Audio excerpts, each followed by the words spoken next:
Designers are just tired. Tired of the cold calls, the endless networking that doesn't always lead anywhere, and constantly competing on price. It's like their expertise, this deep understanding they have of space and how it affects people, gets treated like just another line item, a commodity.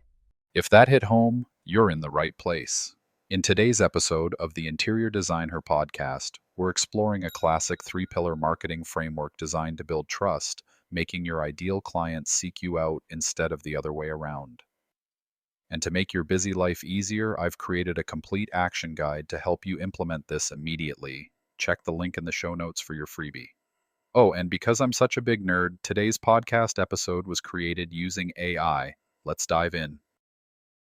All right, let's dive into this stack of source material you sent over, focusing on interior design and really tackling a big challenge a lot of designers seem to face. Yeah, moving past that feeling of, well, it's just grinding away with traditional marketing, right? Exactly, that constant exhaustion and figuring out how to build real, genuine trust with clients, something that feels less like, chasing them down. That's really the core problem highlighted here. Designers are just tired. Tired of the cold calls, the endless networking that doesn't always lead anywhere, and constantly competing on price. It's like their expertise, this deep understanding they have of space and how it affects people, gets treated like just another line item, a commodity.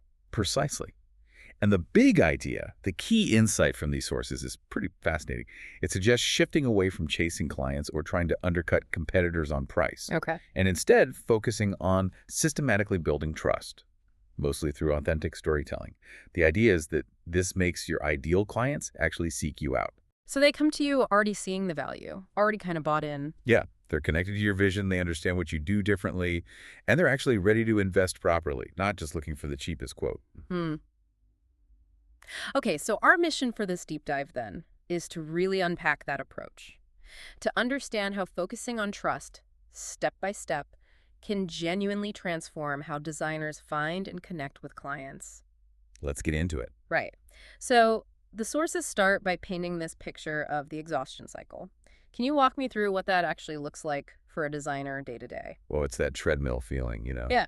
Constantly making cold calls, hitting every single networking event, just hoping you bump into the right person. Sounds draining. It is. And then even if you do get a meeting, it so often just boils down to price. You spend half the time just explaining why design is valuable, why it costs what it costs, instead of diving into the creative solutions. You're always on the back foot defending the value proposition. Exactly. It's defensive, not proactive. And that leads directly into what the sources call the commodity trap. Which makes sense, right? If you're marketing the way everyone else does, just showing, say, beautiful photos of finished rooms without any deeper story, well, how does a potential client tell you apart? They can't. Really. Yeah. If all they have to compare is a couple of nice photos and the final price on a proposal, what else are they going to focus on? Price becomes the only lever. Yep. Your unique process, your insights, your way of solving problems, it all gets flattened. You just become another name on a list, even though good design is so deeply personal and specific. And that brings us to the trust gap, which feels particularly relevant for interior design. I mean, you're working in people's homes, their most intimate spaces. Absolutely. It's incredibly personal. Traditional marketing often pushes for the sale way too early, before you've even had a chance to build any kind of relationship, let alone trust. Yeah, you wouldn't let a stranger rearrange your living room based on a flyer, would you? Exactly. It needs that foundation.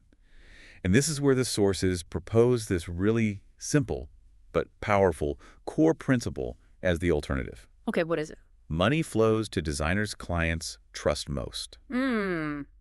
Simple, but yeah, profound when you think about it. Right. Because think what happens when a client genuinely, deeply trusts your judgment, especially for something huge like a whole home renovation.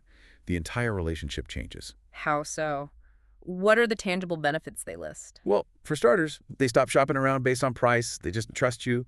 They refer friends easily, enthusiastically even, because they had such a good experience. Makes sense. They're much more likely to hire you for multiple projects down the line. And, maybe most importantly, they start valuing your thinking, your perspective, how you solve problems. It's not just about the sofa you picked. It's about why you picked it. You become a trusted advisor, not just someone executing a task. Exactly. And that's where the real value lies. So the solution presented is built around this three-pillar framework. It's designed specifically to build that kind of deep client trust. And those pillars are? Growth, authenticity, and authority. Okay, let's break those down. Pillar 1, growth. This is about attracting the right people through content, yeah. Not just eyeballs, but the right eyeballs. Precisely. It talks about a pattern recognition shift that successful creators make. It's about moving beyond just, documenting the process, showing tiles being laid or paint swatches. Okay. It's about spotting those specific story moments. You see a client's face light up when they use their new kitchen for the first time. And you don't just think, oh, nice photo. You think, that feeling, that reaction. That's the story that shows how this design changed their actual life. So it's connecting the design work to the human result. Performance meets emotion. Exactly. The content that really works, the stuff that stops people scrolling, blends that emotional impact with the design insight that made it possible. Can you give a couple more examples of those story angles? The source had some good ones. Sure. Things like the kitchen renovation that completely changed this couple's morning routine. Or why this client almost walked away from their dream home and how we saved the project. Or even smaller stuff, the $200 tweak that unlocked how this family uses their living room. See, those have a hook. They promise a narrative, a problem, and a solution rooted in real life. Right, not just look at this pretty room. Love that. And the research system they talk about for figuring out what content works, it really pushes back against the usual advice, doesn't it? Studying the superstar designers. Yeah, it argues that's often not helpful when you're starting out. Those huge names are playing a different game. Yeah. The better approach, it suggests, is finding maybe 10 designers who are about, say, 12 months ahead of where you want to be. Okay. And then you study their content, specifically the stuff they were posting when they were at your current stage. That's the more relevant, actionable blueprint. That makes a lot more sense. So when you're looking at that content from those 12 months ahead designers, what are you looking for? What kinds of posts tended to get engagement back then? Good question. The sources say look for things like genuine personal moments happening in the spaces, how renovation stress maybe tested the client's relationship, unexpected ways the redesigned space changed their daily habits, candid client reactions, the real joy or relief, and those behind-the-scenes decisions, the tricky choices that really made a difference. It all comes back to the human side of the design journey. Absolutely. So the key takeaway for this growth pillar is stop just documenting your process. Start capturing and sharing the human moments that happen because of the design. That's what draws the right people in. Okay, that's growth. Let's move to pillar 2, authenticity. This sounds like it's about sharing your why and being real. Exactly. Sharing your design philosophy, your core beliefs, and the real stories behind your projects, warts and all sometimes. And they make an interesting point about the engagement reality, how followers who get your philosophy see your content differently. Yeah, it's like they have these special glasses on. If they know you believe homes should be calming sanctuaries, then even a simple photo of a bedroom resonates differently. It's not just a bedroom. It's an example of your philosophy in action.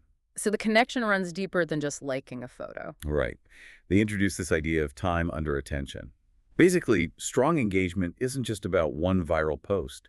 It's about the cumulative effect, the relationship depth you build by showing up authentically over time. Makes sense. So how do you build that? The authenticity framework suggests starting with your own story, your design origin story. Yeah, digging into what first sparked your passion for design. Was there a personal experience, maybe a renovation disaster or triumph, that really shaped how you approach things now? And crucially, what are your core design beliefs? What do you mean by core beliefs in this context? Things you genuinely believe about how homes should function or feel. The sources give examples like, every single person deserves the space where they can just be completely themselves. Or maybe homes should actively make daily life easier, not add friction. Or design should reflect how people actually live, not some idealized version. Exactly. These are specific viewpoints, your unique take. Okay, but this leads to what they call the authentic polarization strategy. That sounds potentially risky. Aren't you worried about turning people off if you have strong opinions? Well, here's the uncomfortable truth they talk about. If you try to be everything to everyone, you often end up being nothing special to anyone. The argument is that having clear, authentic opinions about design and living acts as a powerful filter. Yes, you might repel some people who want something totally different or maybe something more generic, but you strongly attract and connect with the right clients, the ones who hear your perspective and think, yes, that's exactly what I believe too. It pre-qualifies people based on shared values before they even pick up the phone. Okay, I see. It's not about alienating people. It's about attracting the right people more strongly. Filtering, not just polarizing. Right, so we've got growth attracting the right audience, authenticity building that deep connection. How does Pillar 3, authority, turn this into actual business? How do you convert followers into clients? This is where authority comes in. It's about demonstrating your expertise, but not just by showing off finished rooms. It's about telling compelling transformation narratives. And the sources highlight this awareness problem on social media, right? Yeah. Most people scrolling aren't actively thinking, I need an interior designer right now. Exactly. They're just browsing, maybe bored. So your content has a big job to do. Yeah. It needs to somehow make non-interested people suddenly emotional about spaces they hadn't considered important Wow, that's a high bar. How do you do that? by reframing your expertise. So instead of content like how to design a functional mudroom, which is fine, but maybe a bit dry, Yeah, sounds like a blog post, maybe? right, you reframe it around the outcome, the mudroom makeover that finally stopped the daily chaos and gave his family their entryway back. Or instead of choosing kitchen layouts, it might be why this client's simple kitchen island became the heart of their home. Ah, so you're selling the impact on their life, the feeling, the transformation, not the technical details. Exactly. You lead with the human benefit. And the sources connect this to the 5 awareness levels in interior design. People go from totally unaware, just scrolling, all the way up to most aware, actively looking for someone with your specific skills. And the insight is that social media hits the unaware folks, but your actual services are for the highly aware ones. Yes, and your content acts as the bridge. It Yeah. takes someone from, never thought about my entryway, to, wow, maybe my entryway could be better. I wonder who did that. It moves them along that awareness path, building trust as they go. Makes sense. And there are specific types of stories that build this authority particularly well. Definitely. The sources list things like decision moments. Here's why I convinced the client to invest in better storage over fancier tiles and why it paid off. Personal revelations. What this client shared with me changed how I saw their entire project. Renovation reality, the week everything went sideways and how we got it back on track. Or life changes, how a major life shift meant we had to totally rethink their finished living room. Those stories show judgment, problem solving, empathy, the real stuff. The true signs of authority and expertise in practice. Okay, so putting these 3 pillars, growth, authenticity, authority together, how does that actually result in better business? Sign contracts, happier clients. Well, the beauty is the whole system acts as a filter before anyone even contacts you. People who follow you and resonate with your authentic stories, your philosophy, your transformation examples, they arrive largely pre-qualified. They already get it. They get you. Right. They understand your approach, the value you bring.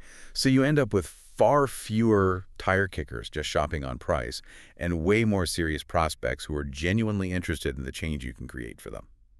That must save an incredible amount of time and energy for the designer. Huge amounts. And it changes the consultation process too. How so? You're not really selling anymore in that initial call. Your content, your stories might have soft calls to action like, if you're feeling overwhelmed by your space, maybe we should chat. By the time they reach out, they already trust your judgment to a degree. So the conversation is different. Yeah, that becomes more about understanding their specific situation, their challenges, their dreams for the space. And because that trust is already partially built, the consultation kind of sells itself. You're collaboratively exploring solutions, not constantly justifying your fee. And this trust is also the foundation for what they call premium pricing through trust. Absolutely. When clients have followed you, seen your process, understood your thinking through your content over weeks or months, they get the depth of your expertise. They see the outcomes. So they're hiring you for more than just picking furniture. Exactly. They're hiring you for your thinking, your strategic approach, your ability to solve their unique problem. That inherently positions you as a valued advisor, which allows you to command premium pricing for that expertise. And referrals, how does this system impact word of mouth? It fuels natural referral generation. Every story you share is a potential referral tool. A past client might see a story about a challenge similar to theirs and tag a friend going through the same thing. Ah, interesting. Your content gives past clients an easy, tangible way to share your work and explain why they loved working with you. They can literally show a friend a post and say, see, this is the kind of problem Sarah solved for us. Your stories become their easy referral script. That's powerful. So the sources touch briefly on implementation. Getting started involves some foundational work. Yeah, things like really digging into your own origin story, articulating those core beliefs we talked about, doing that research on the 12-month ahead designers, and then crafting maybe your first client transformation story. And then it's about consistency. Right. Establishing a rhythm, maybe looking at relevant content daily, noting what evokes emotion, and committing to creating maybe one core story piece each week. And then they also flag some common mistakes to avoid. Definitely.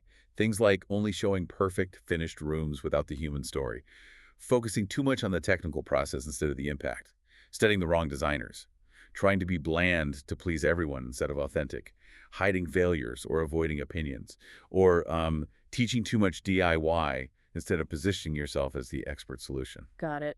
So how do you know if this approach is actually working? What's the ROI look like? It's not always about immediate sales closing that week. The sources suggest looking for deeper engagement comments and DMs that ask thoughtful questions about your philosophy, not just how much. Track consultation requests, especially noting if they mention specific content. Monitor shares and saves. And referrals, too. Yes, definitely track referrals where the person explicitly says, so-and-so shared your post about X, or I've been following your stories about Y. They suggest you'll see shifts in engagement quickly, within weeks, but the real impact compounds over months of consistency. And the ultimate business outcomes you're aiming for are? Higher quality inquiries, definitely. Less time wasted qualifying leads. Increased project values because clients see the deeper value. And of course, more of those natural, enthusiastic referrals. It all builds through this compound effect, as they call it. Consistent storytelling, rooted in authenticity and demonstrating authoritative results.